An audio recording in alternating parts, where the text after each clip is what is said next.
Students, ہمارا جو topic ہے وہ ہے فراڈ ڈیٹیکشن ماڈل.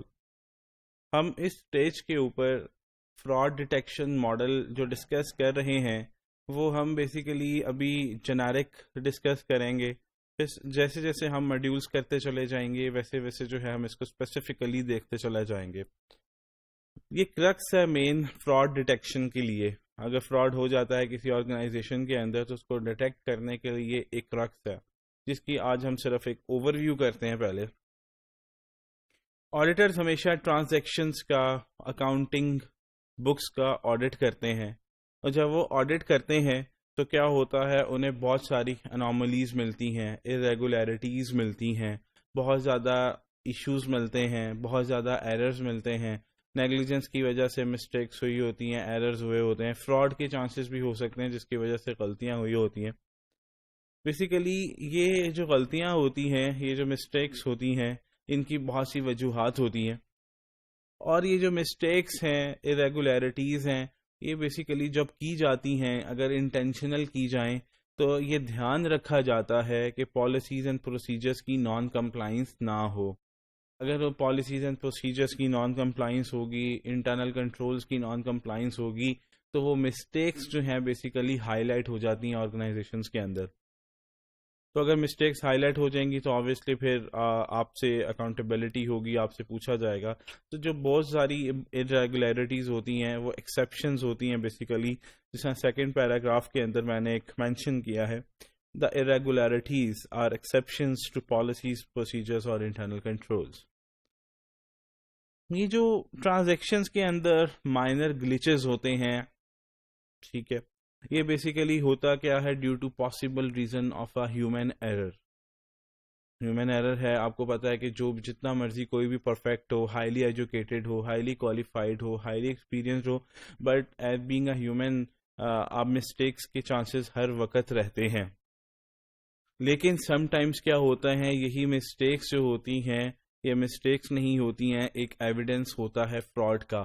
یعنی کہ ایک پہلو ہوتا ہے کہ وہ ایک مسٹیک جو ہے وہ ایک پہلو ہوتی ہے جو ہمیں فراڈ کی پوری سٹوری تک لے کے جاتی ہے. اگر میں ڈسکس کروں جو ٹریڈیشنل آڈیٹرز ہوتے ہیں، فائنینشیل آڈیٹرز ہوتے ہیں، اگر انہیں کوئی مسٹیک نظر آتی ہے، اگر وہ سنگل مسٹیک کو دیکھ رہے ہیں تو وہ کیا کرتے ہیں، سم ٹائمز وہ اس مسٹیک کو اگنور کر دیتے ہیں ڈیو ٹو اممٹیریل. اممٹیریل ہوتا ہے کہ ایسی غلطی یا ایسی اماؤنٹ جس کا ایویڈنس نہیں مل رہا، وہ جو کہ ورتھ لیس ہوتی ہے، کمپنی کے اس کے اوپر امپیکٹ نہیں آتا، تو آڈیٹرز کیا کرتے ہیں، اگنور کر دیتے ہیں. بٹ سم ٹائمز یہ اممٹیریل ٹرانزیکشن جو ہوتی ہے یہ ٹپ ہوتی ہے آئس برگ کی. مطلب ایک بہت بڑا فراڈ ہوا ہوتا ہے، شاید یہ ایک سنگل ٹرانزیکشن، شاید یہ ایک اممٹیریل ٹرانزیکشن آپ کو پوری سٹوری جو ہے فراڈ کی اس طرف لے جائے جہاں سے آپ کو پورا کلیئر ہو جائے کہ فراڈ کیسے ہوا تھا، کہاں ہوا تھا. جیسے لکھا ہوا ہے، ignore the transaction because of immateriality of that single transaction, but sometimes transaction could be a tip of iceberg. اچھا، ہم نے یاد ہوگا، میں تھوڑا سا ریوائز کراتا چلوں، ہم نے ریڈ فلیگز پڑھے تھے جس پہ بتایا گیا تھا کہ جب بھی فراڈ ہوتا ہے تو اس کے کچھ سمٹمز ہوتے ہیں، اس کے کوئی سائن ہوتے ہیں کہ یہ یہاں پہ اس آرگنائزیشن کے اندر فراڈ یا کرپشن کے چانسز ہیں. انیشل سٹیج کے اوپر آپ کو ریڈ فلیگز ملتے ہیں، لیکن وہ مشکل ہوتا ہے ڈیفائن کرنا کہ فراڈ ہوا یا نہیں ہوا، بیکاز ریڈ فلیگز ہمیں گارنٹی نہیں کرتے ہیں کہ اس آرگنائزیشن میں فراڈ ہے. ریڈ فلیگز کبھی بھی ایشورنس نہیں دیتے ہیں کہ اس آرگنائزیشن کے اندر فراڈ ہے، بس ایک آپ کو ڈائریکشن کی طرف لے جاتے ہیں کہ یہاں پہ کچھ گڑبڑ ہونے کے چانسز ہیں. جیسے کہ میں آپ کو ایک ایگزامپل دیتا ہوں. ایک انٹرنل آڈیٹر ہے آرگنائزیشن کا، وہ فائل کو ریویو کر رہا ہے ایک وینڈر کی جس سے ہم ریگولر پرچیزز کر رہے ہیں. اس فائل کے اندر، اس انوائس کے اوپر وینڈر کا ایڈریس نہیں آ رہا. وینڈر کہتا ہے کہ جی آپ کو جو چیزیں میں نے دی ہیں ان کو آپ پی او باکس، ایک آپشن ہوتی ہے کہ آپ ہمارے پی او بی ایڈریس پہ پہنچا دیں، چیک وہاں پہنچا دیں، ہماری ریمیٹنس وہاں پہنچا دیں، ہم وہاں سے کلیکٹ کر لیں گے. یہ ایک باہر کی کنٹریز میں، فارن کنٹریز کے اندر آپشن ہوتی ہے کہ آپ ڈائریکٹ اپنے ایڈریس پہ نہیں منگواتے چیک، اپنے ایڈریس پہ ریمیٹنسز نہیں منگواتے ہیں. آپ پی او باکس دے دیتے ہیں, پی او بی ایڈریس دے دیتے ہیں, وہاں پہ آ جاتا اور پھر وینڈر خود جا کے وہاں سے کلیکٹ کر لیتا. اب جب انٹرنل آڈیٹر ریویو کر رہا ہے وہ فائل, تو ہو سکتا ہے وہ انوائس ملے جس پہ ایڈریس نہ ہو. اور یہ ہم نے ریڈ فلیگس کے اندر بھی پڑھا تھا کرپشن پروکیورمنٹ کی. اگر کسی انوائس کے اندر ایڈریس نہیں آ رہا تو ہو سکتا ہے کہ وہ انوائس فیک ہو. تو وہ ہم نے ریڈ فلیگ پڑھا تھا. اور یہاں پہ ایک ریئل سینیریو بھی ہو سکتا ہے کہ وینڈر خود نہیں چاہتا کہ مجھے چیک اور ریمیٹنسز میرے ایڈریس پہ آئیں, میں اپنا ایڈریس نہیں ڈسکلوز کرنا چاہتا, تو وہ میرے پی او باکس پہ آ جائیں. تو ہم نے ریڈ فلیگس کے اندر یہ پڑھا تھا یہ کرپشن یا کرپشن کا چانس ہے وہاں پہ, مطلب اس انوائس میں کچھ گڑبڑ ہو سکتی ہے, فیک انوائس ہو سکتی ہے, لیکن یہاں پہ ایک ریئل سینیریو بھی آ سکتا ہے. تو اس لیے ریڈ فلیگس کی ایک بینائن نیچر ہوتی ہے کہ جس کو آپ گارنٹی نہیں کر سکتے. ایک ریڈ فلیگ آپ کو مل گیا, آپ ایشور کر دیں گے جی فراڈ ہے. ریئل سینیریو بھی ہو سکتا ہے کہ فراڈ نہیں ہے, وہاں پہ وینڈر خود سے چاہتا ہے کہ مجھے جو ہے میرے ایڈریس پہ چیکنا ہے, میں ایڈریس نہیں ڈسکلوز کرنا چاہتا. تو ریڈ فلیگز جو ہیں بیسیکلی آپ کو گارنٹی نہیں کرتے ہیں. سیکنڈ پیراگراف لکھا ہوا ہے, many vendors want the cheque and remittance to be return to P O B post office box but it is also a red flag for a billing scheme.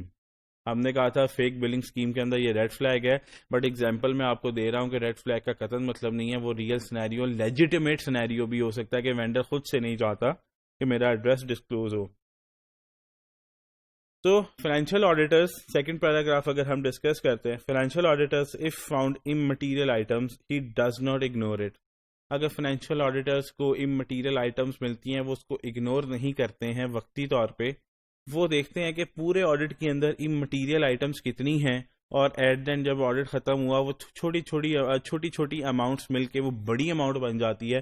تو وہ پھر یہ دیکھتے ہیں کہ انہوں نے کیا کرنا ہے. اگر وہ چھوٹی چھوٹی اماؤنٹس امٹیریل آئٹمس بنتے کرتے کرتے ایکیومولیٹ کرتے کرتے مٹیریل بن جائیں گی, تو وہ پھر کیا کریں گے, اس کو انویسٹیگیٹ کریں گے کہ یہ کیا مسئلہ ہے. اسی طرح یہاں پہ پہلا کرکس یہ ہے کہ فورینزک آڈیٹر نے بھی اگر کام کرنا ہے تو اگر اس کو چھوٹی چھوٹی آئٹمس مل رہی ہیں مٹیریل آئٹمس, تو اس کو اگنور نہ کرے. کیا پتا وہ امٹیریل آئٹمس کیا ہوں, مل کے ایک بڑا ایلیمنٹ بن جائے جو کہ ایک آرگنائزیشن کے لیے ٹالریبل نہ ہو.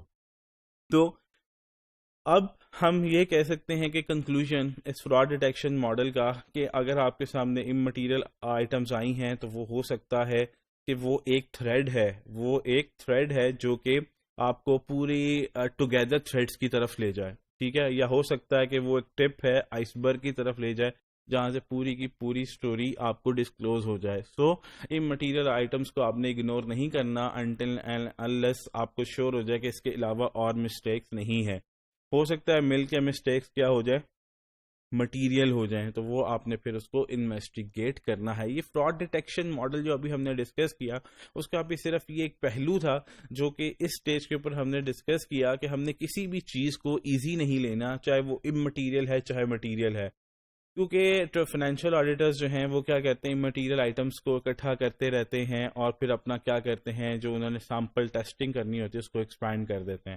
تو فورینزک آڈیٹرز نے تو 100% انویسٹیگیشن کرنی ہے, تو وہ ساری مٹیریل آئٹمس کو اکٹھا رکھتا چلا جائے گا, اور جب ساری مٹیریل آئٹمس اکٹھی ہو جائیں گی پھر ان کو آپس کے اندر کمپیئر کرے گا, انالیسس کرے گا, اور وہاں سے پھر لیڈ لے گا کہ فراڈ کس طرف کا رخ لے رہا ہے, کس سیکشن میں ہوا ہوگا. تو یہ تھا ہمارا فراڈ ڈیٹیکشن ماڈل.